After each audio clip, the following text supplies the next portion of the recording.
क्या आप जानते हैं कि किसी की मृत्यु के 13 दिन बाद भोज क्यों जरूरी होता है? बहुत से लोग तो इसे सिर्फ एक रस्म मानते हैं, पर क्या आपको पता है कि 13वीं के भोज के बिना मरने वाले की आत्मा को कितनी परेशानी हो सकती है? तो आइए इस वीडियो में जानते हैं कि 13वीं का भोज और पिंडदान क्यों जरूरी माना जाता है। बता दें, ये सारी जानकारी हमें उज्जैन के पंडित आनंद भारद्वाज ने दी है। दरअसल हिंदू धर्म में किसी भी शख्स की मृत्यु के बाद कई सारी क्रियाएं की जाती है। इस पर पंडित जी ने कुछ खास बातें बताई, सुनिए। जी, भारतीय शास्त्रों में अनेक प्रकार से अंतिम संस्कार का कर्म कहा गया है तथा मृत्यु के पश्चात भारतीय धर्म में अनेक प्रकार की क्रियाएं होती हैं। जिस प्रकार अंतिम संस्कार की क्रिया, उसके पश्चात उसका अस्थि संचय के पश्चात जो है दशा कर्म के बाद में 12वीं तथा 13वीं का कर्म होता है। हिंदू धर्म में 13वीं का बहुत महत्व होता है। गरुड़ पुराण के अनुसार ऐसा माना जाता है कि 13वीं तक आत्मा घर में ही रहती है। इसके बाद आत्मा यमलोक की ओर अपनी यात्रा शुरू करती है। अगर 13वीं भोज और पिंडदान नहीं किया जाता तो आत्मा को यमलोक तक पहुंचने में बहुत सी परेशानी होती है।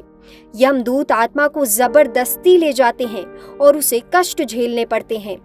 पंडित जी बताते हैं कि 13वीं भोज का मकसद आत्मा को शांति देना है। अगर इस दिन पिंडदान और भोज सही तरीके से नहीं किया जाता तो आत्मा को पिशाच योनि में भटकना पड़ सकता है।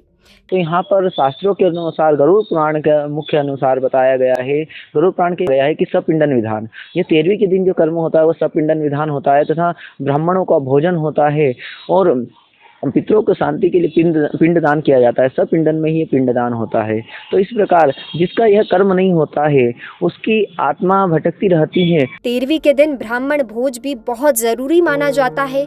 ऐसा करने से मृतक की आत्मा को ब्राह्मणों का कर्ज नहीं चढ़ता। अगर ब्राह्मण भोज नहीं कराया जाए तो आत्मा को मुक्ति नहीं मिलती और उसे कष्ट भोगने पड़ते हैं। 13वीं भोज में ब्राह्मणों को भोजन कराना बेहद जरूरी और महत्वपूर्ण होता है। इससे आत्मा को शांति मिलती है और जीवन की समस्याएं दूर होती हैं। 13वीं का कर्म अति आवश्यक कहा गया है तथा यह कहीं जगह देखा है, सभी अपने अपने सामाजिक अनुसार यह कर्म करते हैं। कोई 3 दिन में करता है, कोई 5 दिन में कर देता है, तो कोई 12 दिन में, कोई 13 दिन में, इस प्रकार यह कर्म करता है और अलग अलग ये कहा गया है। इस प्रकार गरुड़ पुराण के अनुसार अगर अपन शास्त्रों की माने तो यह 13 दिन का विशेष कर्म कहा गया है।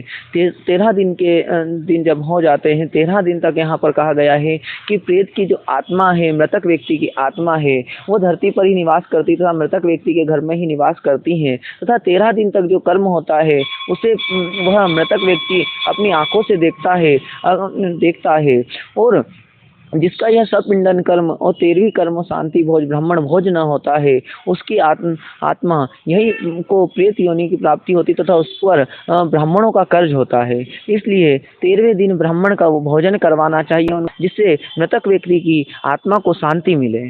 अगर आपके घर में किसी की मृत्यु होती है तो 13वीं का दिन आने पर ध्यान रखें कि इसे सही तरीके से सारे रीति रिवाजों के साथ पूरा करें। इस दिन सारे काम करना बेहद जरूरी माना जाता है। इससे मृतक की आत्मा को शांति मिलती है और आपके परिवार को भी किसी परेशानी का सामना नहीं करना पड़ता। अगर आपको ये वीडियो अच्छा लगा हो तो इसे लाइक जरूर करें। चैनल को सब्सक्राइब करना ना भूलें। धार्मिक और अन्य संस्कारों से जुड़ी जानकारी जानने के लिए लोकल 18 के साथ जुड़े रहें।